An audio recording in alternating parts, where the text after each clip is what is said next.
Mara nyingine nitumie fursa hii kutoa taarifa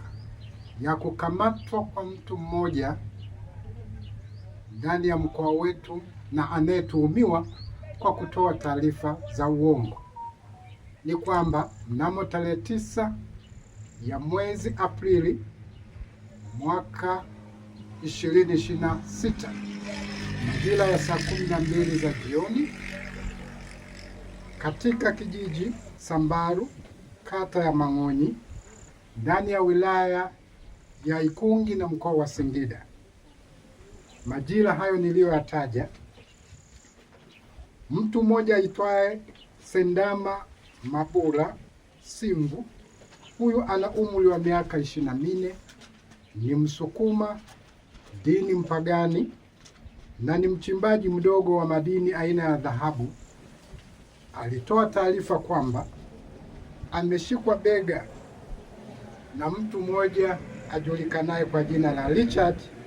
Michael Isingu. Huyu ana umri wa miaka 38, kabila lake ni Mnyaturu, Mkristo na mkazi wa Malisita, manispaa ya Singida, na kwamba baada ya kuwa amekamatwa bega au ameshikwa bega, alitamaki na kubaini ya kwamba sehemu zake za asili zimetoweka. Katika tukio hilo kulitokea tafrani kubwa katika eneo hilo, na ndipo kwa wepesi wa haraka, baada ya jeshi la polisi wilaya ya Ikungi kupata taarifa hiyo, ilifika eneo hilo na kuweza kufanikiwa kwanza kumwokoa aliyekamatwa bega, lakini pia kumkamata aliyetoa taarifa hizo. Ndugu wanahabari na umma kwa ujumla,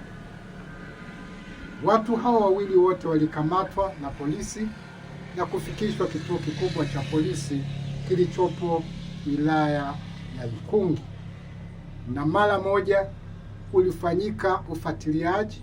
katika kuhakikisha ya kwamba taarifa hiyo ina ukweli gani, na ndipo Sendama Mabula alipofikishwa hospitali kwa ajili ya uchunguzi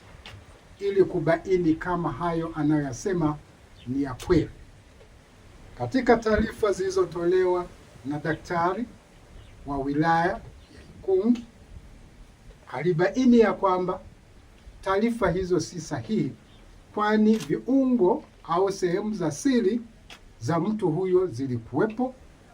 na hivyo basi kubaini ya kwamba taarifa hizo alizokuwa amezitoa kwenye jamii na kuleta taharuki kubwa hazikuwa za kweli. Ndugu wananchi na umma kwa ujumla, jeshi la polisi limeendelea kutoa elimu ya ufahamu ya kwamba si kila kinachozungumzwa kina ukweli, na hivyo basi tunatoa rai na onyo kali kwa vitendo vya kuvumisha na hasa vinavyoleta taharuki na kusababisha aidha madhara kwa mtu au watu katika eneo husika, kwamba waache mara moja. Maana kitendo hicho ambacho kwa muda mrefu kimekuwa kikisikika masikioni kwamba mtu anapoguswa hasa bega na sehemu zake za asili kutoweka, jambo hilo sio la kweli na limekuwa likitoa taharuki, lakini hata linapofanyiwa uchunguzi wa kina kwa maana ya kitaalamu kutumia madaktari, bado hakuna mtu yoyote aliyebainika kwamba sehemu zake zimetoweka. Jeshi la polisi mkoa wa Singida linatoa angalizo na onyo kali kwa wale wanaotoa uvumi ambao hauna uhalisia wowote, kuacha mara moja, make hatua kali dhidi yao zitachukuliwa. Hili tukio linaendelea kufanyiwa kazi kwa maana ya kukamilisha uchunguzi,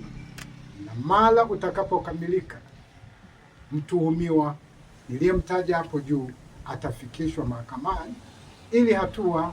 za kisheria dhidi yake ziweze kuchukuliwa.